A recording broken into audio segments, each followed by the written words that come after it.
Okay, Jim, you are live on YouTube. I'm gonna drop the link. As you know, the YouTube live stream page has a chat. So when we get to the Q&A, you'll probably just want to keep an eye over there to see if anybody has questions, and you can bring those over. And here, let me make you host now. Okay, great. Excellent. So let me grab this. So you're all set. All right, thanks. Thanks, David. All right, so I want to welcome everybody to the public sector meeting today. I thank you all for attending, and I'm very lucky that today we have Vipin Bharathan, who is going to go through and explain central bank digital currencies. What's the concept behind them? Why are they important to us? It's a huge topic that's been going on, I'll call it, been evolving for a number of years now. And I can say, as somebody who's been active in what I call e-commerce marketplaces, this topic is very, very big, potentially to anybody that's doing business today, commercially, let's put it that way. So with that, let me give you a little background. We'll talk about the code of conduct. It's the policy for Hyperledger and the Linux Foundation that we realize we have companies represented here today with different interests, and we don't want to violate antitrust laws that are in place. So we're concerned about careful about what we share, I think, in the spirit of what I call cooperation, but we're trying to avoid any anti-competitive statements and so on. There's more detail up at the public sector link I posted in the chat on the antitrust policy. In addition, the code of conduct, briefly, whether we agree or disagree with anybody, that's fine. We want to get everybody's opinions out on the table, but we want to be sure that we're both inclusive and respectful for everybody who's attending the meetings and so on. So that said, I appreciate that, and let's focus on what we're doing today in the meeting. So briefly, just to introduce, it's really, today's topic is central bank digital currencies, design choices, challenges, and so on, and the rationale for those. And just briefly, CBDC is one of the major factors that can change the landscape in finance, trade, and commerce forever, for sure. While most crypto does not work for the majority of commerce, which is true, CBDC is a revolutionary change that could have a massive impact. And Vipin, who is doing the presentation today, we're lucky, is been a thought leader, I should say, in this space for a long time. He writes for Forbes and works with a variety of other companies as well, and organizations. So he's a big thought leader, leading architect in many domains, finance, trade, and digital currency. And he has additional experiences in many other roles: developer, development manager, product owner, product manager, and so on. And I had sent out, the link is up on the website for all of his background. But with that said, Vipin, can I turn it over to you? Sure. Can you hear me? Yeah, you're coming through fine. Okay, then I guess I should start sharing my screen. Yeah, go ahead.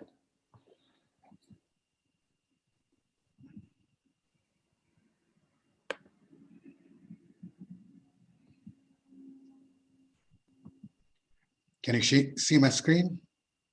Yeah, you're coming through perfectly. Okay, great. So, this is the whole central bank digital currency realm is reaching the top of the hype cycle. So everybody is now talking about it. It doesn't mean that it's going to happen in the next couple of years or something like that. So anyway, I've been involved in this for about a year and a half now, with the launch of the project in Hyperledger called Ethaler. Also, I have written a paper on CBDC, which lays out some of these issues that I'm going to talk about, and also will, also addresses or rather proposes a new way of looking at it using a very practical dual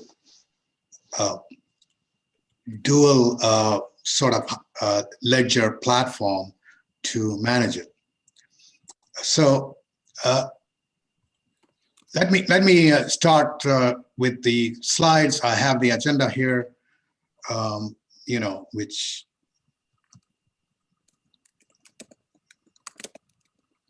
so I'm starting with a simple use case, right? There is a payer and there is a payee, and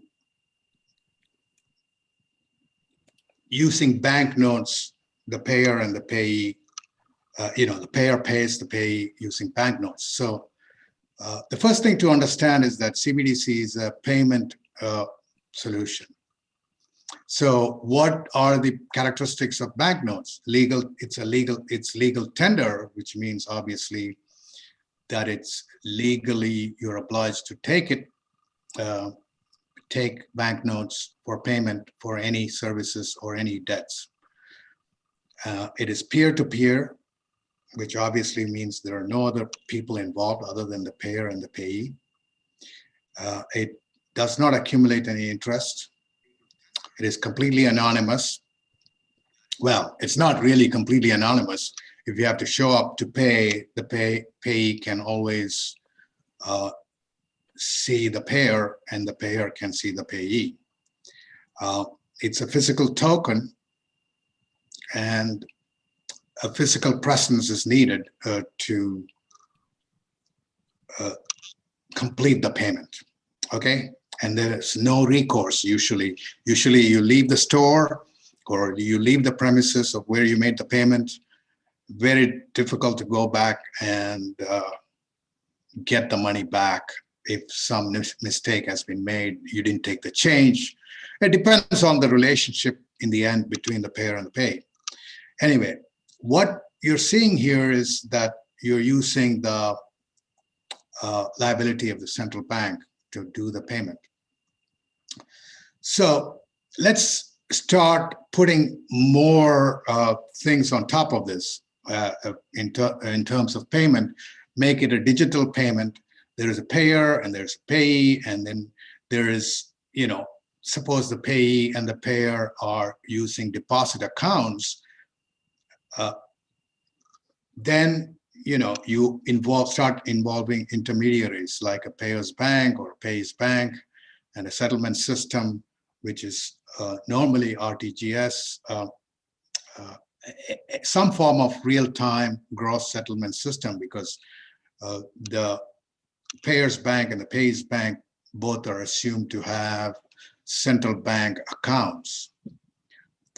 Now let's look at this system. What is going to happen is the liability of the central bank is the final destination of the exchange, and it is normally legal tender. The transaction costs start adding up because of the intermediaries. If you are using a debit card, then there are intermediaries. Then there's it doesn't have to be peer-to-peer if you're using credit cards over the internet, and it can be, it may not be anonymous because all the intermediaries have information about your payment and what you used to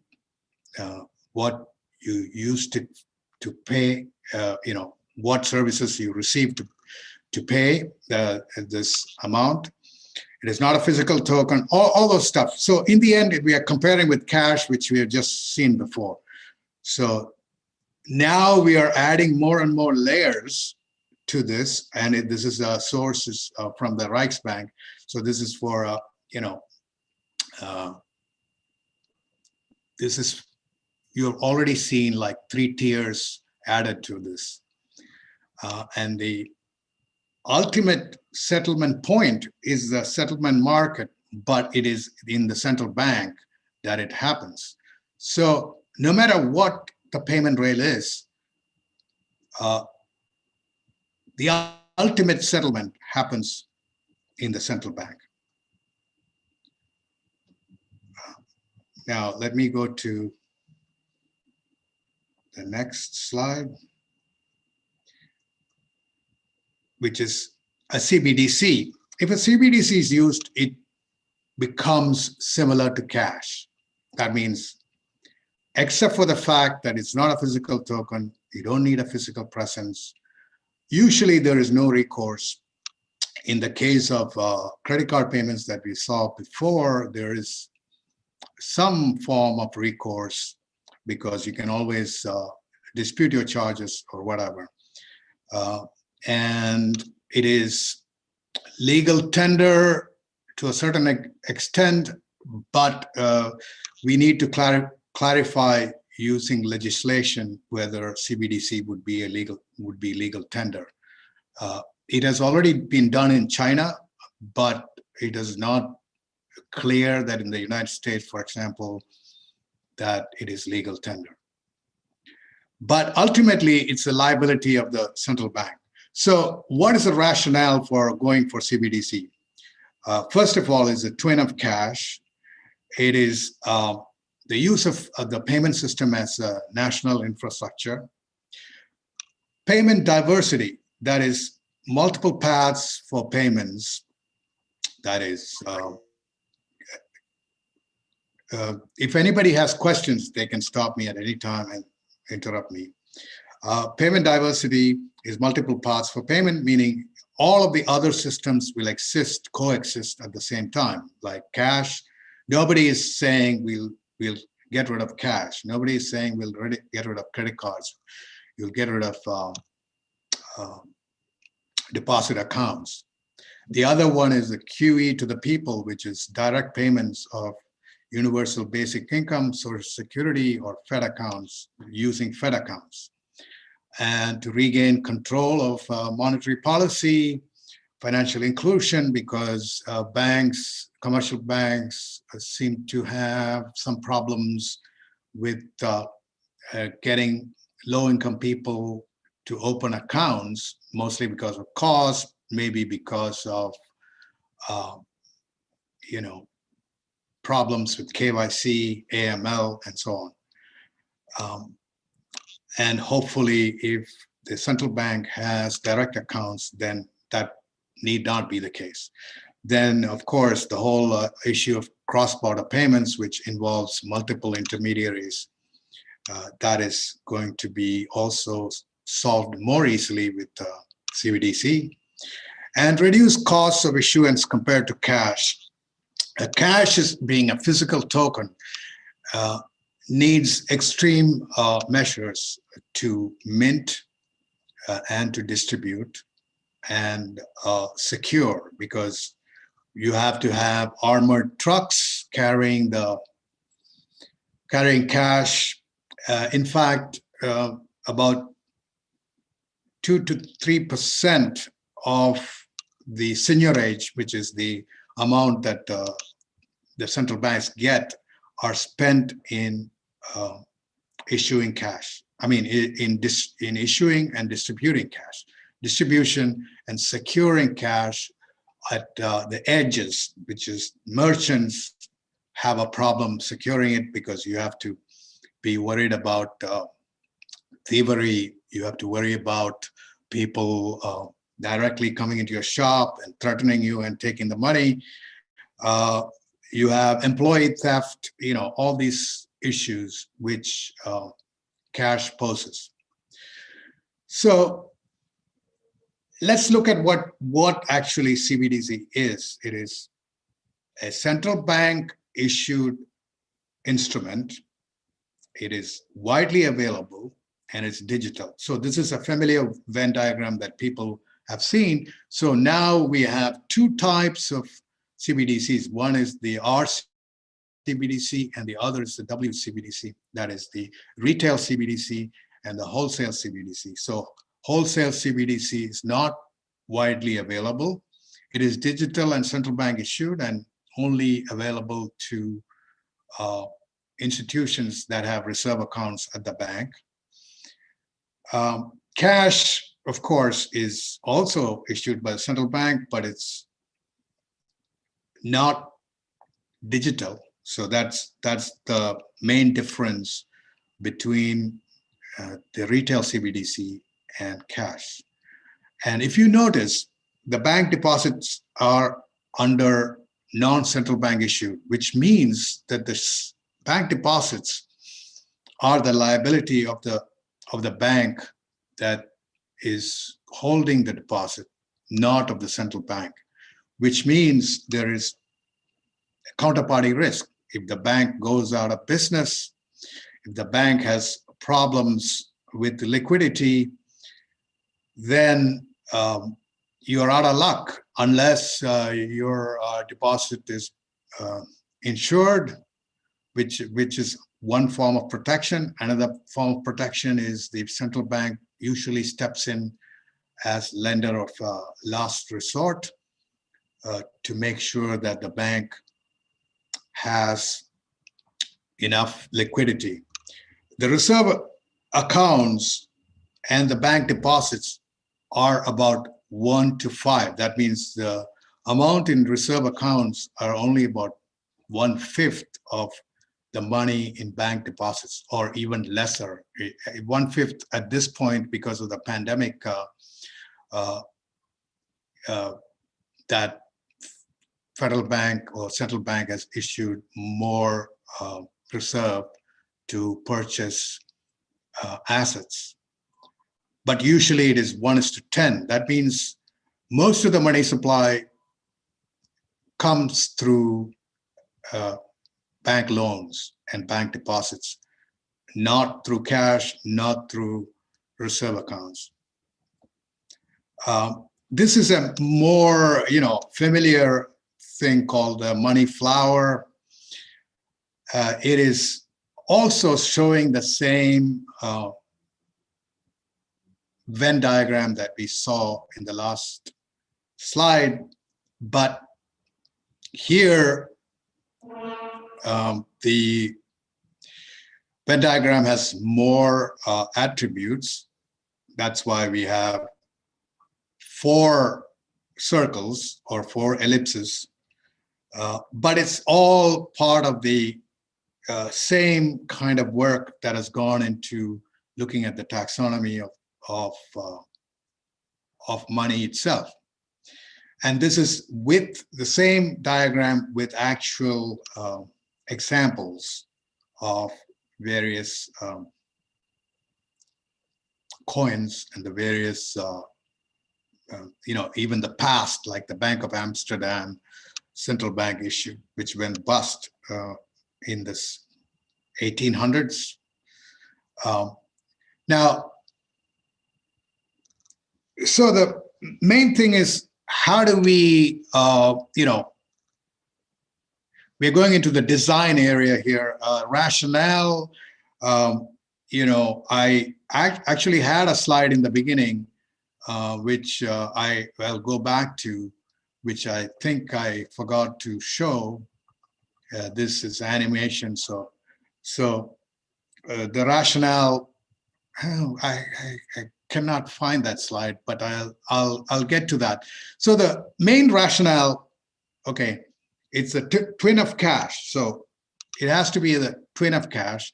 And I did go into in slide, started talking about this, and to regain control of monetary policy and reduce cost of issuance. Yes, I did go into this slide.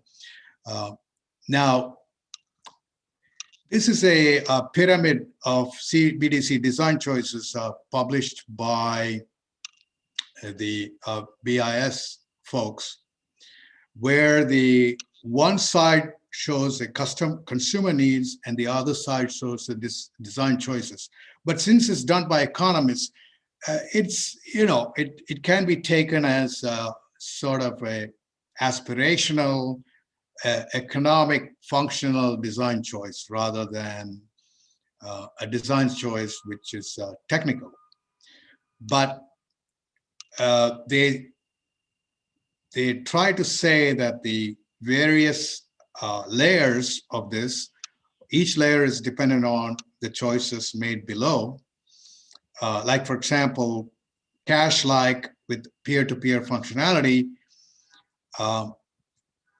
what does it mean for the architecture, right? Whether it's a indirect or direct claims to the on the operational role of the central banks. The problem with the central banks is that they do not really interact with retail customers. So it is surmised that they do not have a good user interface designs or user interface capabilities. They can get it because there are a lot of UX designers in this world who can start being employed by the central bank. But this is one of the main arguments of people wanting to have the central bank issue the currency and the commercial banks distribute the CBDC. The second choice is DLT-based or conventional central bank infrastructure, which obviously we know what the choice there is.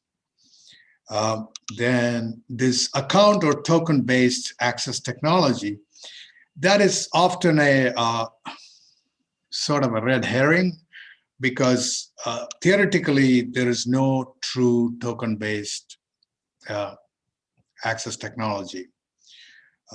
People often point to Bitcoin or something and say, yeah, this is a token-based access technology because it uses unspent transaction outputs.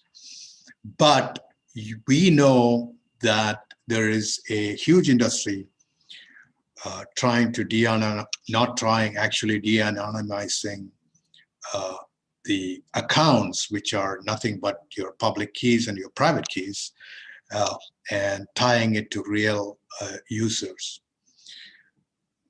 Then whether it is wholesale or retail, and the interoperability between these systems will control whether the cross-border payments can be made or not. The other aspect of account or token-based, which people talk about, is that in account-based, you're supposed to have done KYC, AML, so you have to have some form of a bank account. And the token-based, you do not, you have more privacy, supposedly. So if you need an account, then it's not accessible to all. That means you need a bank account to hold and transact in retail CBDC. There is something on the chat. I will look at it later.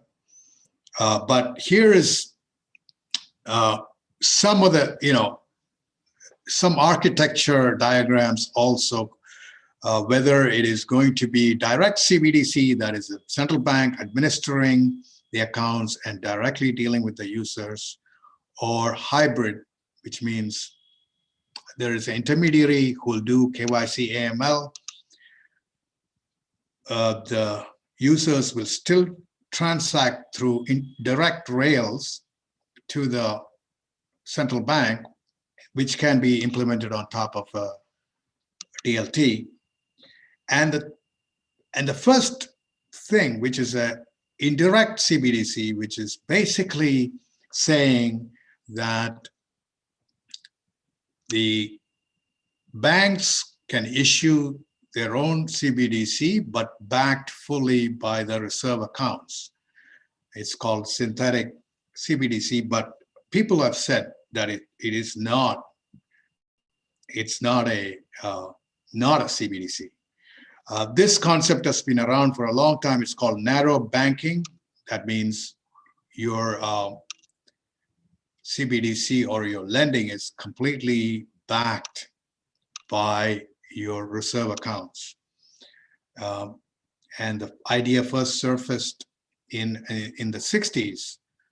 But obviously that would be a blow to the money supply, because as I mentioned before, most of the money supply in the economy comes from commercial banks. So again, we made this list, which is has those familiar items that we talked about, but there are a couple of things here which are not in a settlement system. Like RTGS does not operate 24/7, 365, but we need any retail CBDC, just like cash, to be able to function 24/7, 365. And of course, the fungibility of the token is very important. It can be converted to any form of money or from any form of money. That means if you have a deposit account, you should be able to withdraw it in the form of CBDC. If you have a reserve account, you should be able to withdraw that in the form of wholesale CBDC for the banks. Another point is the offline functionality.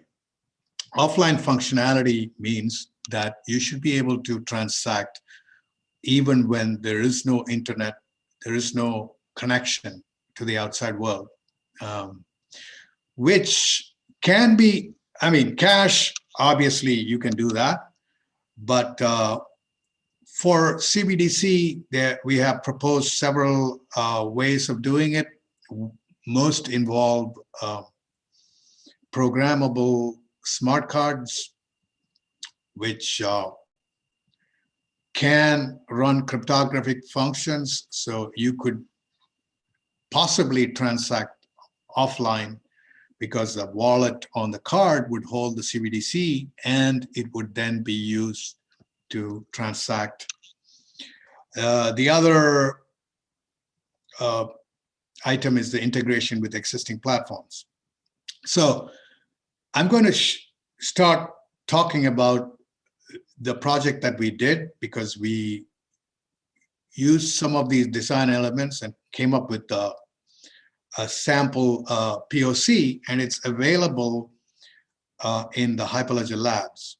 Vipin, can I ask you, there's two questions in the chat. If we can get to those before we jump over to your project.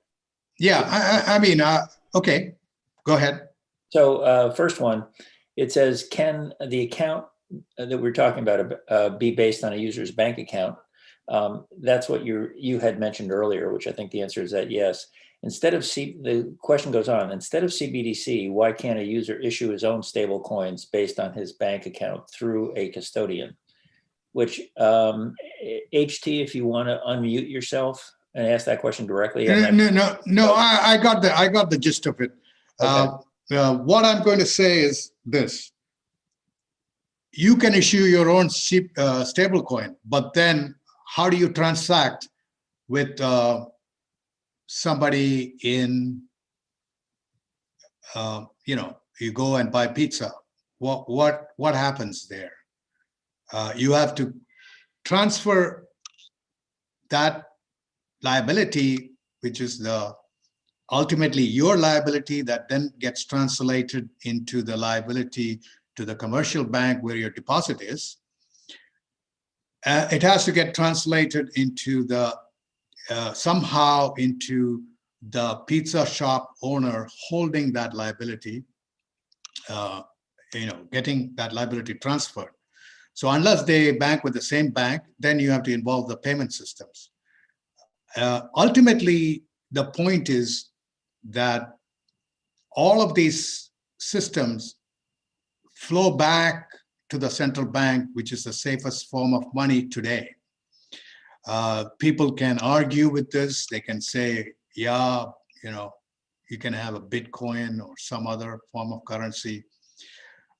But in reality, most of the transactions in this world are happening through central bank recognized legal tender. So how will you recognize your own stable coin as legal tender? That's going to be a tall order. That's my answer to that question. Now, what about the next question, Jim? The next one, it really says, can you please explain the difference between account-based and token-based? It's really unclear for me. But that, I think your previous question is at least starting to address that. Well, account-based just means that, I think this is a false dichotomy. It never really resonated with me, and nor with several other people who work on CBDCs, because they ultimately reduced it to the difference between Bitcoin and Ethereum, for example. Ethereum has an account-based structure. That means looking at my private key, I can always, my public key or my wallet, which looks at my public key, I can always get the total amount in my, that is like an account. So you can get the total amount there. Now, if you go to the token-based system, if it's a collection of UTXOs that are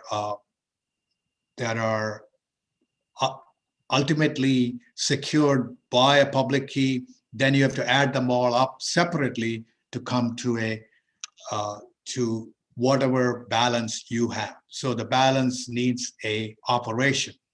The other contention is that the token-based somehow would not require you to say anything more than you control this token.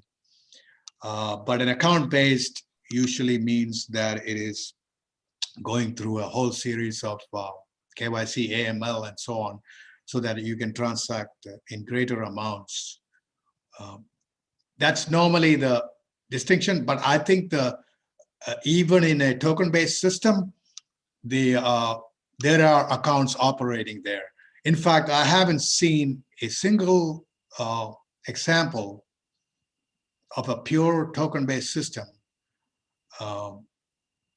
Ultimately, there has to be something securing that token, and that token that reduces to a public key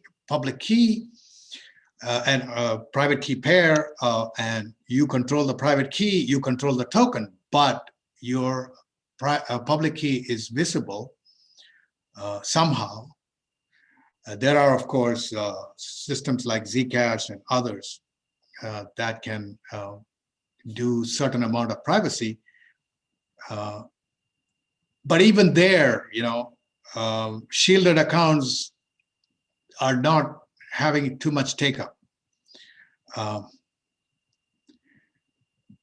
Anyway, so I will continue to talk about what's happening with the, why we went through this Ethaler project. We created this, we went through the choices that we talked about, and we actually created a project, and we used TTF, which is a token taxonomy framework, to do the modeling of the token. It is basically a composable framework with behaviors and properties. Behaviors entail implementing some interfaces, which we did for this token. It is saying that it's fractional token, so the D means divisible. So we thought our token should be divisible. It should have 4 decimal places. So if you call decimals property, you get 4. Similarly, the other operations and supply control there, SC means you can mint and burn tokens, and there are roles operating. That means only certain people can mint it, only certain people can burn it, only certain people can be, you can only transfer tokens to certain people. So then we set up a demo that modeled this as a wholesale CBDC, where where we had 2 roles. One was the Fed, and the other was commercial banks. And we had a 4-node Ethereum blockchain, and given next to each role are the functions that was supported by that role. So we bring in compliance, we bring in role-based access control, we bring in control into the situation using this Ethereum blockchain. And we did this with the association of SwapSub, who is right now called OTC Digital, money play in the capital market. SIG was the one who did most of the coding, but I contributed a lot of the ideas, and I also contributed suggestions of the structures to be set up and so on. Anyway, so we have come from a sort of a functional spec into actual implementation. And this is one of the few projects that are out in the open that shows the whole process, right? I mean, many central banks are hosting such experiments, but you don't get insight into their internal workings. But in our case, we do. And this has been demoed to central bankers who were sort of astonished by the fact that with a small team that we are able to, and a voluntary team, we are able to do so much, including using standards which they had never heard of before for the token itself, and uniting it with the way in which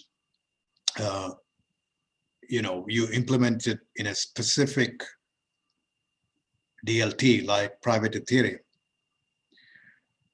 Now, coming to the challenges and risks, there is a risk to commercial banks if everybody withdraws their deposits into CBDC, which is more easy than doing it to cash, because cash you have to store somewhere. CBDCs, suppose, you can probably store it in a wallet. So there could be bank runs. China has implemented tiered wallets, like I said, and they say this is the maximum amount you can hold in your wallet, and this is the daily transaction amount limit. So they try to sort of link it to cash, that way reducing the risk of commercial banks going out of business. Then there is a loss of monetary policy control with ZLBs, that is a zero limit boundary, right? Because basically, if it's going to be like cash, it will yield 0% interest. But European Central Bank and other central banks are doing QE by having negative interest rates. And that negative interest rates cannot be implemented if we have a strict digital twin of cash. There are, of course, proposals that say that we should give remuneration to CBDCs. The other is the eternal tug of war between surveillance and privacy.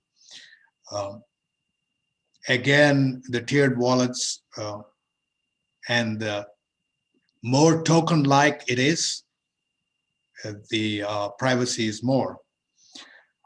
And the other is security concerns, like with cash, if you want to steal cash, you have to stop trucks carrying cash and use armed robbery to get a hold of the cash. And we have seen several great movies with that as the premise. But for CBDC, since it's completely digital, if it is hackable, then somebody sitting somewhere else or state actors could come and drain your system if there are security holes. So it has to be absolutely secure, and maybe there has to be multiple ways to secure the system. Privacy has, and security has to be by design. Then there is the interoperability question. There is already an established FX market that operates in regular currencies. Then, of course, scale is very important because if everybody in the US is holding CBDC, then you have 350 million wallets, or maybe 300 million wallets. And in terms of the world itself, other countries can have more people holding this. And can this be supported by a centralized system, or even by a system run on DLTs? We already have a glimpse into this because credit cards scale, credit cards have performance. Usually, this is done by segmenting the whole space and sharding the space, and then working at it in a piecemeal fashion, and using more devices at the edge to scale the system and performance than otherwise. So there are some ideas. This first project, Helvetia, is to integrate. So why do we care about CBDC? First of all, if CBDC is the most secure form of payment because it's backed by central bank.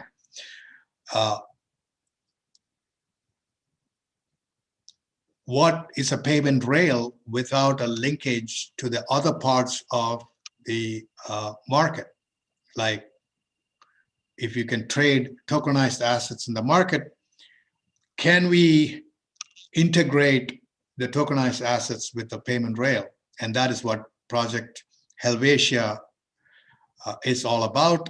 And they have demonstrated DVP across tokenized assets and a sample CBDC. The other is use CBDC to spur climate change mitigation. So the central bank would pay carbon credits to companies that can demonstrably say that they are reducing carbon. That's one new idea that has come up. This is more of the integration of the market, which we talked about in Project Helvetia, which is there is a buy side with all of these, like you have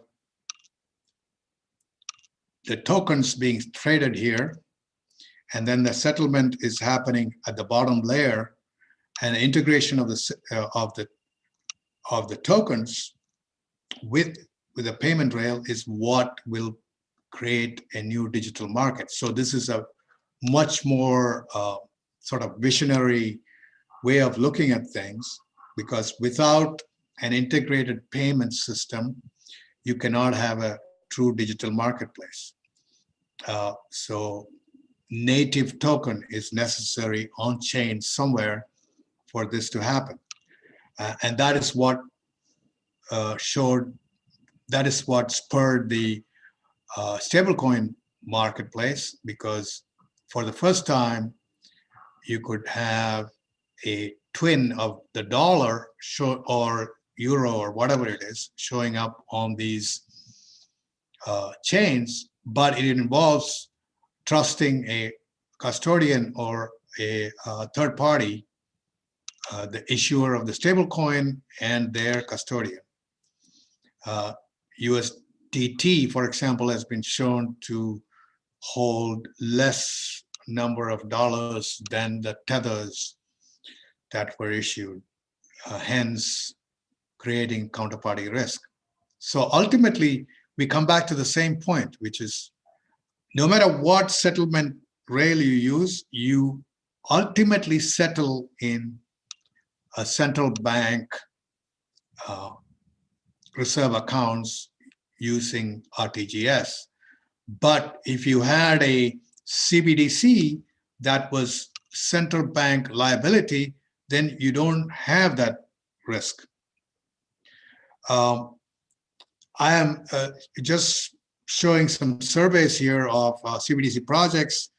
There are three specific things that are on this slide. One is the study from Tsinghua University Blockchain Research that is about a year old at this point, but it shows a spreadsheet with the various efforts. Then there is a CBDC tracker website that is kept current, but some of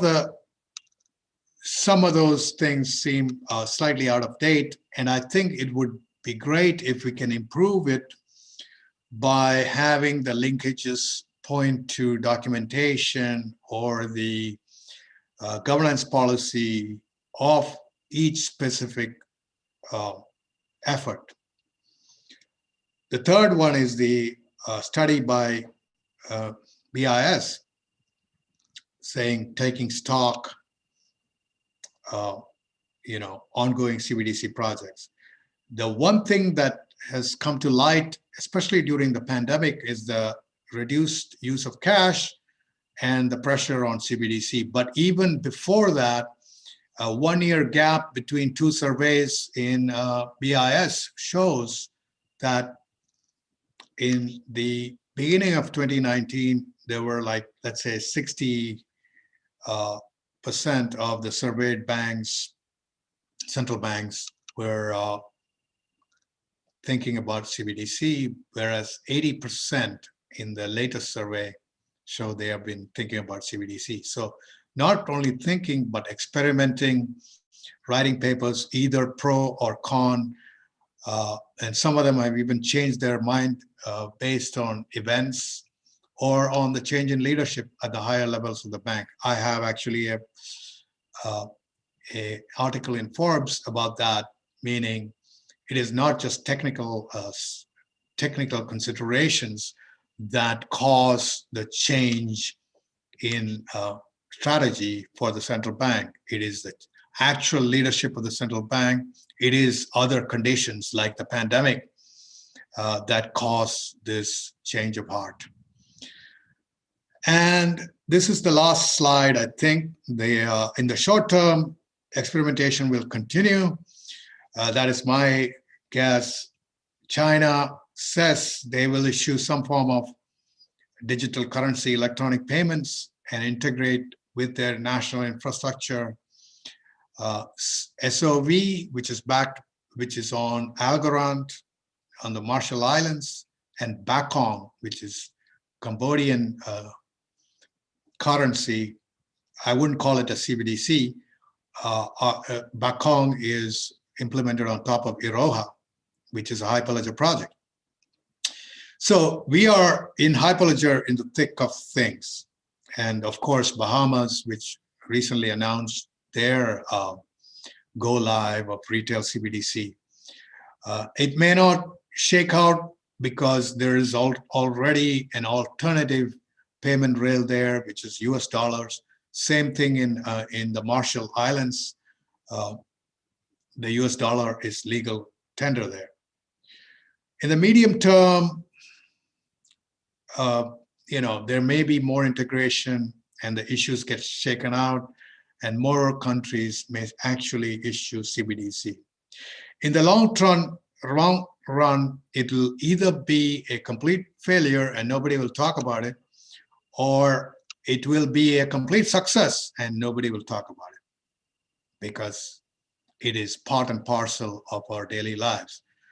So that's my presentation, and I can answer the two more questions in chat. Yeah, so the one question that showed up is the one on the Web3 client, which is your reference to the Web3 client is the Web3 software stack. Is that correct? Yeah, it is a client written in Java that follows the the APIs are available in Besu, and I think the Web3 client was using some other wallet there. The as a basis, but it is a CLI client at this point. That is in the open source, but we have implemented this in the latest UI technology, which is Dart and Flutter. And the climate change SIG is taking that idea and trying to create a Node.js client, which will do something similar. And they are also repurposing our code to do the carbon mitigation tokens. So, Vipin, let me one question I got was, are the slides going to be available? So I assume yeah, of course. The slides, I will send them to you. I'm not a member of the public sector SIG mailing list. I'll publish the slides along with the video on Hyperledger up on the website so that everybody can get to that. Is it fair to say, and this is I need your thought, is it fair to say if I look at cryptocurrencies, all of them all over the world, and say how they're being used for payments today, they're nowhere near hitting 10% of all payments on planet Earth. And it doesn't look like they're ever going to reach that hurdle rate, if you will, I'll say is a 10% level even. So all cryptocurrencies. 10% is high. I think they're not hitting anywhere close to anywhere close to that. Maybe even no. I would say maybe 1%. I'm guessing. yeah. I mean, Bitcoin, for example, is now become a store of value. It is never used for payments unless you're buying, something shady. Exactly. Right. In the shady marketplace. And say that the key to me about the CBDC and why you listed a million great things about what CBDC brings. So I can literally say if we had it, all of the advantages of the current payment systems would be available, quote, via CBDC, with many of the disadvantages removed, as you showed in your earlier slides. And there, to me, there is no opportunity because of the security differences, the high conversion rates for crypto and so on. That's, to me, I'm guessing that's why those I'll call cryptocurrencies never have an opportunity to become a major player in the payment space compared to what CBDC can offer. Let's look at Bitcoin, for example. 90% or more of the Bitcoin are held by 2% of the participants. Maybe they can pay each other, but it doesn't mean that the whatever number of wallets that are joining the system every day will ever have enough money in the ecosystem unless the whales are willing to part with their Bitcoin to buy services from the rest of us poor suckers who won't have any Bitcoin. Anyway, the Bitcoin that we have will not be high worth. And of course, they point to this system where they can say, oh, the value can go up to $1 million per Bitcoin, whatever. Yeah, So right, a tenth of a Bitcoin will be worth something then. Yes. So the point that I'm trying to make is, cash is the safest form of payment for a reason. Of course, not all. Usually people point to like Venezuela, Zimbabwe, Germany in the early years to show that inflation is a thing, but those are all outliers. So coming back to central banks, they are going to be the only people who can really stand behind a currency, and then internationalization of that. Like, for example, there's a global currency dollar. Will the retail dollar CBDC become similar? One doesn't know. It depends on the ease of use and the integration with the rest of the payment infrastructure. Great. And so one last maybe opinion, if I can, FedCoin, I know there's been an experiment starting with that. Do you have any, I'll call it guess, on what the timeline for the US to ever show up with a CBDC might be in years? Well, there are several things going on. One is the FedCoin thing with the Boston Fed. They are working with the MIT DCI, Digital Currency Initiative, I think it's called, or something like that, Digital Currency Lab. But I know the guys there, they are much more proponents of the layer 2 type systems in like Lightning.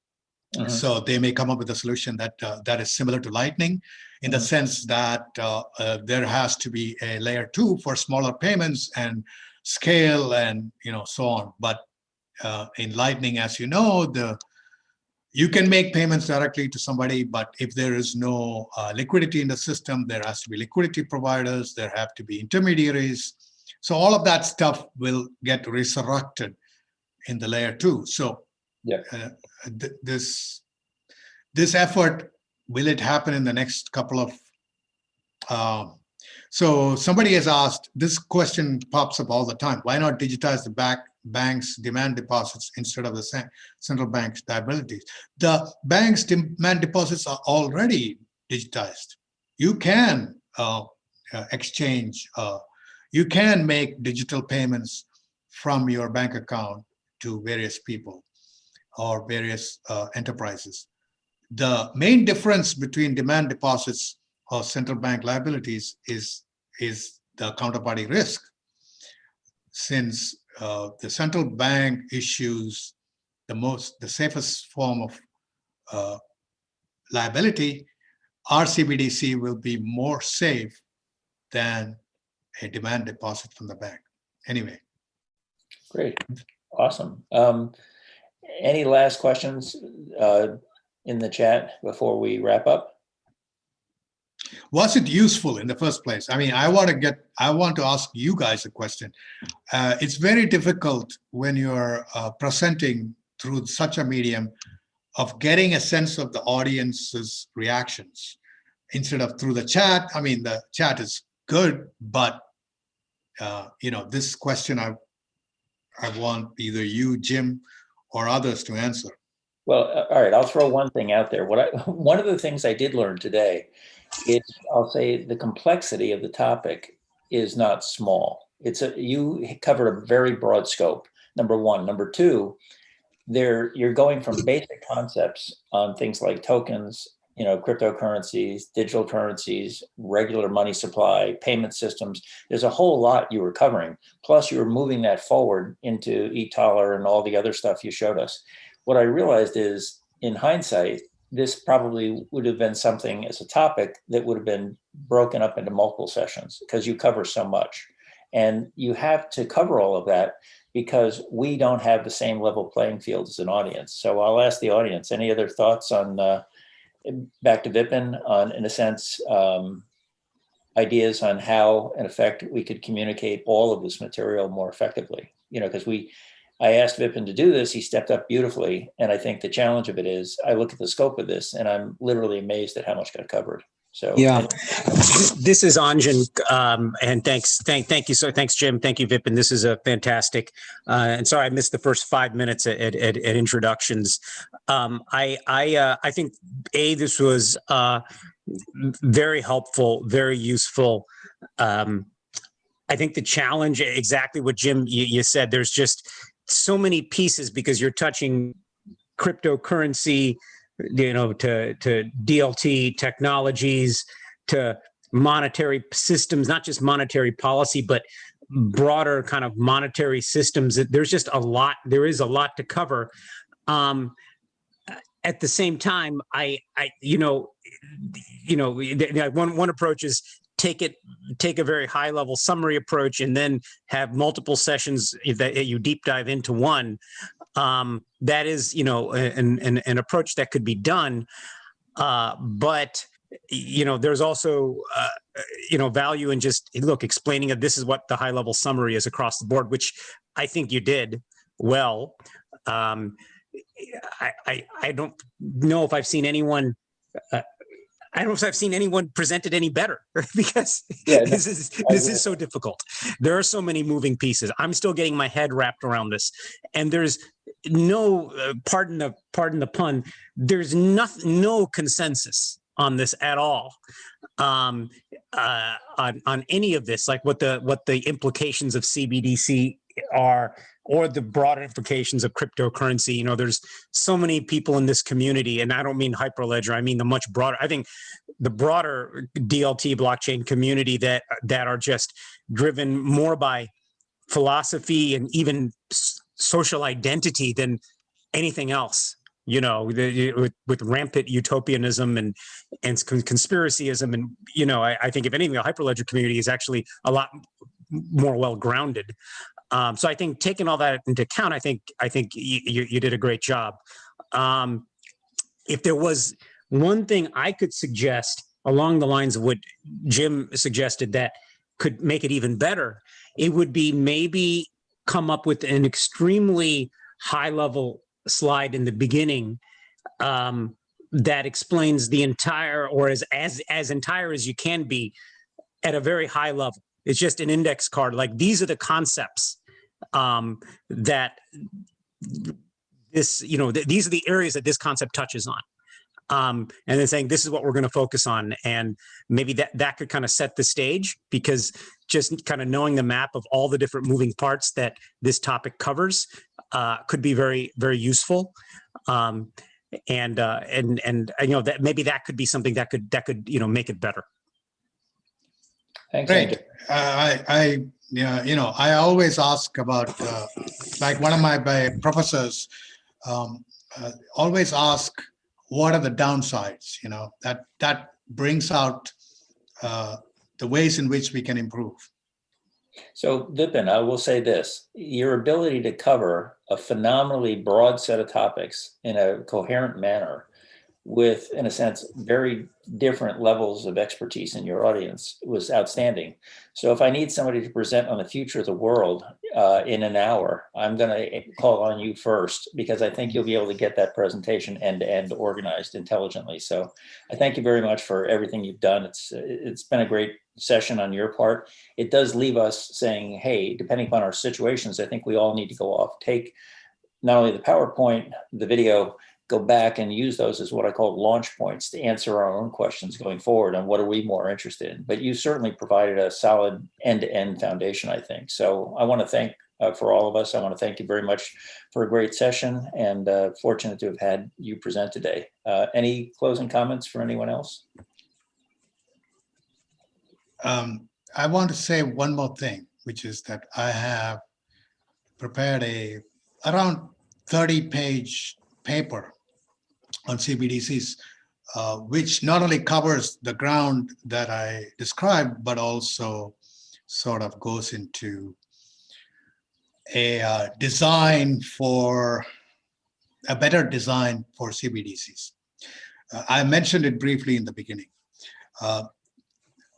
Thank you for the for the compliments, and I just want to keep growing and say, tell the story in a coherent way, so it doesn't leave anybody out, but also goes into details in certain areas that people cannot follow. Certain people cannot follow, which is okay. I mean, that's the way I try to do it. But I threw it together in a couple of days, this whole presentation. So no, thank you. Yeah, I really appreciate it. So, and the truth of it is, I know you're in this space heavily. And so unfortunately, that means that the rest of us will probably want to continue to lean on you for leadership on, sort of organizing this for the rest of us. Because I don't know anybody else that's organized as well. Everybody else I know has a specific area they focus on, which is fine. But if I want somebody to really, in a sense, pull the whole space together logically, you're the person that I look to for this. So thank you again very much for that. Yeah. How do we access your paper? That question came up. Yeah. Yeah, I'll link. It is in the capital markets SIG. There's a link there. It is still draft. We haven't published it. I will send the link also to Jim. And I would be grateful if you could make any comments on the paper as well. And I wrote it in collaboration with Mani Pillai from OTC Digital. We have been talking about this stuff for a long time now. I mean, long time in the relative scale of things. The other thing is DCGI, which is Digital Currency Global Initiative in the UN, has three working groups set up, and I'm now the vice chair of the interoperability work stream inside the policy and governance. So anybody who wants to contribute to that is also welcome there. It's an open forum because it is run by the UN ITU, which is a International Telecommunication Union, and Stanford University. So that would be a great place to work more on this stuff. All right, well, I'm going to take all of those references along with the links you send me in the presentation, the PowerPoint, and I'll put all of that up on the public sector group, including the point over to your capital markets group, which is, I think, a place where a lot of this stuff does get discussed on an ongoing basis as well. So I think all of us definitely will look to all these resources as a way to follow up and see, with your help, where things are headed going forward. So thanks again. And if nobody else has any questions, I'll wrap up the meeting. I apologize for having run over today, but I think it was an excellent presentation. And Vipin, I can't thank you enough for what you've done for the group today. So I appreciate it very much. Thank you. Thanks, everybody. Bye. Thanks all.